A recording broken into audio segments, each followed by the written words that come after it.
जळगावमधून धक्कादायक बातमी आहे। जळगावात नवविवाहितेचा चक्कर येऊन पडून मृत्यू झाला। उष्माघाताने मृत्यू झाल्याचं नातेवाईकांचा अंदाज आहे। वैशाली मोरे असं मयत तरुणीचं नाव आहे। उष्माघातामुळे तिचा मृत्यू झाल्याचा अंदाज नातेवाईकांनी वर्तवलाय।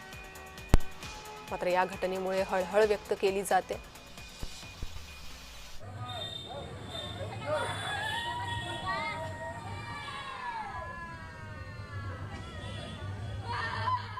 अराउंड 5:40 इथे आली होती आपल्या गव्हर्नमेंट मेडिकल कॉलेज जळगाव इथे। तर ती आल्यावर आमच्या सीएमओने तिची तपासणी केली असता ती ऑलरेडी मृत होती। आणि हिस्ट्रीमध्ये तिचं असं आहे की पीएचसी नेरी कडनं ती आमच्याकडे रेफर झाली होती।